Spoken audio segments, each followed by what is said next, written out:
नमो नमः। संस्कृत ज्ञान शिक्षा में आप सभी का हार्दिक अभिनंदन है। प्यारे दोस्तों, प्यारे विद्यार्थियों, ये पाणिनि बैच की 88 नंबर की क्लास से प्यारे साथियों, और इसमें हम कारक प्रकरण पढ़ने वाले हैं। कारक में भी सप्तमी विभक्ति आज कंप्लीट करेंगे। कारक प्रकरण जो चल रहा था वो सारा आज कंप्लीट हो जाएगा। चलिए, एक वार्तिक है, इसमें साध्व साधु प्रयोगे च, यानी साध्व साधु प्रयोगे च, ये वार्तिक कहती है प्यारे साथियों कि साधु और असाधु के योग में, साधु और असाधु के प्रयोग में सप्तमी विभक्ति का प्रयोग किया जाता है। लेकिन कब किया जाता है? जब जिसके प्रति साधु हो अर्थात सज्जन हो, जिसके प्रति असाधु अर्थात दुष्ट हो। तो जिसके प्रति वो साधु और असाधु है उसमें क्या हो जाएगी? सप्तमी विभक्ति हो जाती है। यह देखिए, साधु एवं असाधु शब्द के प्रयोग में जिसके प्रति साधु व असाधु हो उसमें सप्तमी विभक्ति हो जाती है। मैंने आपको कहा था कि साधु और असाधु शब्द के प्रयोग में जिसके प्रति साधु और असाधु है उसमें क्या हो जाती है? सप्तमी विभक्ति हो जाती है। यहां दे रखा है प्यारे साथियों, कृष्ण है मातृ साधु, यानी कृष्ण मातृ माता के लिए साधु यानी साधु है अर्थात सज्जन है। तो यह मातृ में क्या हो जाएगा? सप्तमी विभक्ति हो जाती है।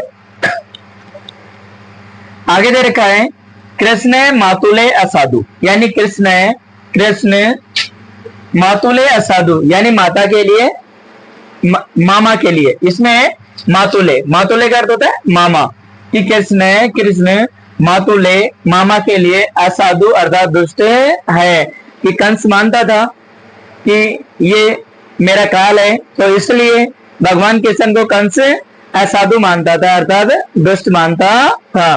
तो यहां दे रखा है, तो ये मातुले में क्या हो जाएगी? यानी भगवान कृष्ण को असाधु किसके प्रति कहा गया है? मामा के लिए। तो मामा शब्द में क्या हो जाएगी? सप्तमी विभक्ति हो जाती है। आगे देखिए, निमितात कर्म योगे, निमितात कर्म योगे अर्थात कर्म के साथ किसी प्रयोजन को बताया जाने पर, यानी कर्म के साथ किसी प्रयोजन को बताए जाने पर प्रयोजन में सप्तमी विभक्ति होती है। यानी कर्म के साथ किसी प्रयोजन को बताए जाने पर प्रयोजन में सप्तमी विभक्ति होती है। जिसके लिए ये कार्य किया जा रहा है, यानी जिसके लिए ये कार्य किया जा रहा है उसमें सप्तमी विभक्ति होती है। आपको याद रखना, वार्तिक है ये भी, निमितात कर्म योग्य, यानी कर्म के साथ किसी प्रयोजन को बताए जाने पर प्रयोजन में सप्तमी विभक्ति होती है। जिसके लिए ये कार्य किया जा रहा है उसमें सप्तमी विभक्ति होती है, यानी जिसके लिए ये कार्य किया जा रहा है उसमें सप्तमी विभक्ति होती है। ठीक है, देखना, चर्मणि द्विपीनम हंति, यानी चर्मणि चमड़े के लिए, द्विपीनम हंति यानी चीता को मारता है। तो यहाँ ध्यान में रखना, जो चर्मणि है तो यहाँ क्या हो जाएगा? सप्तमी विभक्ति हो जाएगी। यानी जो चीता को मारा जा रहा है, किसके लिए मारा जा रहा है? चमड़े के लिए। आगे दे रखा है कि दंतयो कुंजरम हंति, दंतयो यानी दांतों के लिए, कुंजरम हंति और हाथी को मारा जाता है। यानी दांतों के लिए किसको मारा जा रहा है? हाथी को। तो यहाँ दंतयो सप्तमी विभक्ति हो जाएगी। केसेसु चर्मरी हंति, केसेसु चर्मरी हंति। तो यहाँ ध्यान देना प्यारे साथियों, केसेसु दे रखा है तो मैं बालों के लिए चर्मरी गाय को, ये चर्मरी है, ये चर्मरी गाय है, चर्मरी गाय के बाल है ना बहुत अच्छे होते हैं। तो यहाँ दे रखा है कि केसेसु चर्मरी हंति, यानी बालों के लिए चर्मरी गाय को मारता है। तो यहाँ देखिए केसेसु में क्या हो जाएगी? सप्तमी विभक्ति। और कारक की हम बात करें तो क्या हो जाएगा? अधिकरण कारक।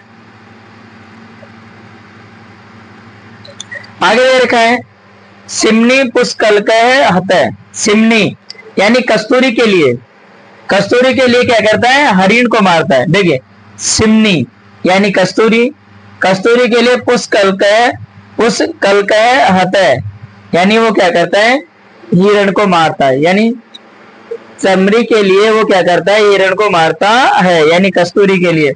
यहां दे रखा है सिमनी पुष्कलकय हतय, यानी कस्तूरी के लिए पुष्कलकय है, यानी हिरण को हतय मारता है। तो यहाँ क्या हो जाएगी, सिमनी सप्तमी विभक्ति हो जाती है। यहाँ पर क्या हो जाएगी, सप्तमी विभक्ति। समझ में आ गया। देखिए चर्मणी दीपिनम हंती, यानी चमड़े के लिए चीता को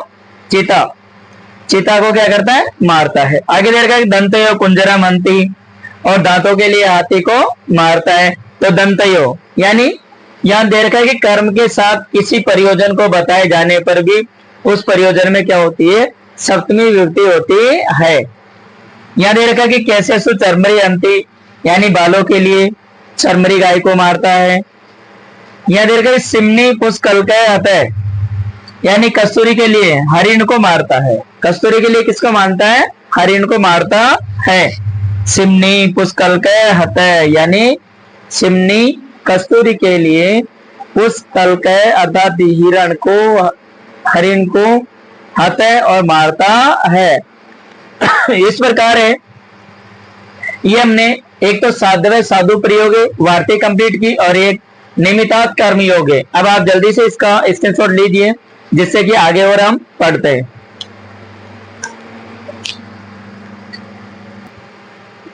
अब देखना सूत्र है इसमें, यस्य च भावेन भाव लक्षणम, यस्य च भावेन भाव लक्षणम, ये आ जाता है कभी कभी। इसमें से क्या करते हैं कि यहाँ से और गायब कर देंगे, यार ऑप्शन में दे दिया जाएगा। यदि आपको अच्छी तरीके से सूत्र याद है तो आप इसमें कर सकते हैं, ठीक है। तो यस्य च भावेन भाव लक्षणम, यह सूत्र क्या कहता है कि जिस क्रिया द्वारा दूसरी क्रिया बताई जाए, यानी जिस क्रिया के द्वारा दूसरी क्रिया बताई जाए उसमें सप्तमी विभक्ति होती है, यानी जिस क्रिया के द्वारा दूसरी क्रिया बताई जाए उसमें सप्तमी विभक्ति होती है। सूत्र कौन सा है, यस्य च भावेन भाव लक्षणम। इस सूत्र से होने वाली सप्तमी विभक्ति को सती सप्तमी या भाव सप्तमी भी कहा जाता है। बहुत अच्छा उदाहरण है और यहां से क्वेश्चन भी बन जाता है कि सती सप्तमी और भाव सप्तमी कौन से सूत्र से होती है। तो आपको ध्यान में रखना, यस्य च भावेन भाव लक्षणम, ये आपको याद रखना है। यानी जिस क्रिया के द्वारा दूसरी क्रिया की जाए तो उसमें सप्तमी विभक्ति होती है, यानी जिस क्रिया के द्वारा दूसरी क्रिया बताई जाती है, क्या की जाती है, बताई जाती है, तो वहां क्या होती है, सप्तमी विभक्ति होती है।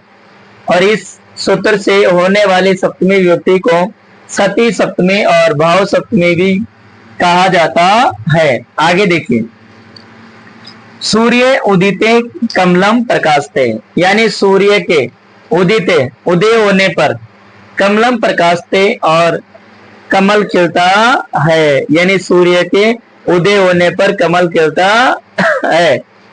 तो हो गया उदिते, यानी उदय होने पर सप्तमी हो गई। आगे देखिए,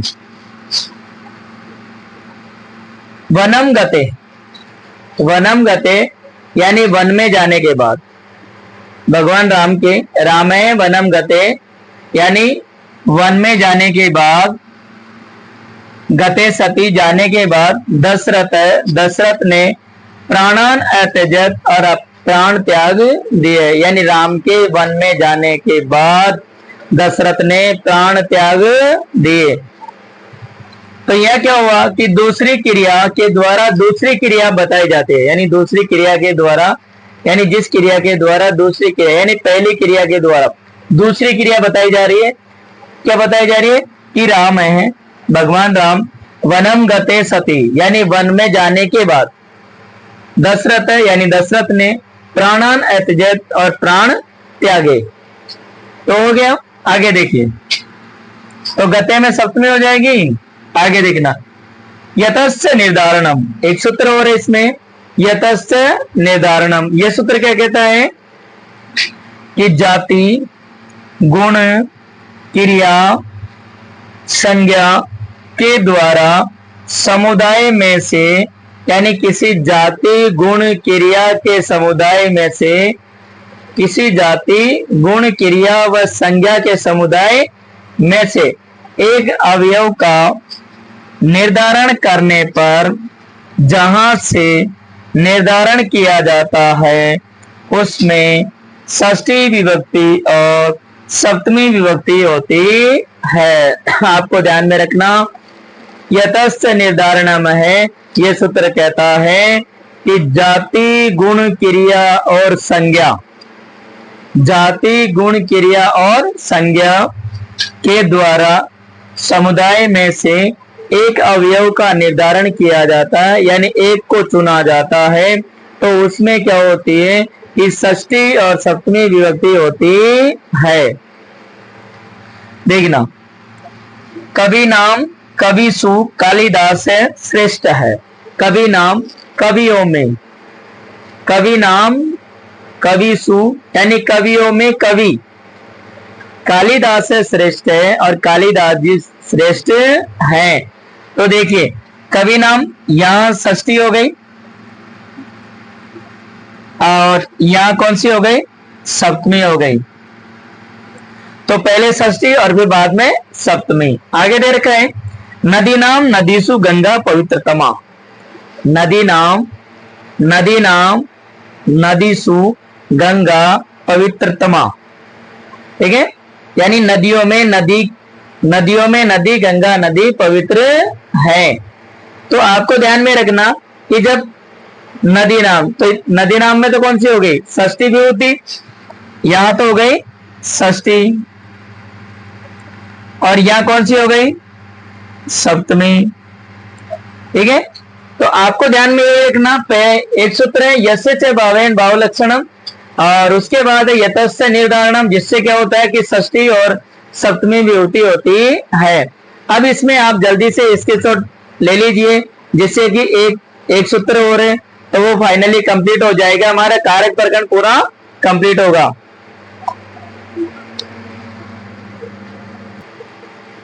अब देखना, एक सूत्र और है इसमें, षष्ठी च अनादर है, यानी षष्ठी च अनादर है।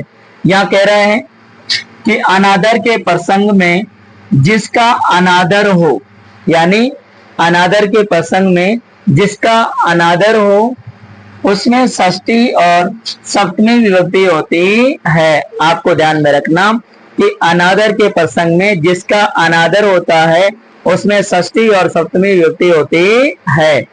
सूत्र है षष्ठी च अनादरे। अब देखिए, यह दे रखा है कि बालके रुदती माता गतवती, यानी बालक को रुदती रोता हुआ छोड़कर, माता गतवती और माता चली जाती, यानी माता रोते हुए बालक को छोड़कर चली जाती है, क्योंकि बालक का अनादर हो रहा है इसमें। तो इसमें दे रखा कि अनादर के प्रसंग में जिसका अनादर हो उसमें कौन सी विभूति होती है, षष्ठी और सप्तमी विभूति होती है। देखिए, तो बालके में क्या हो जाएगी, यहां तो कौन सी हो रही है, सप्तमी विभक्ति, और अधिकरण कारक है ना, कारक क्या हो जाएगा, अधिकरण कारक,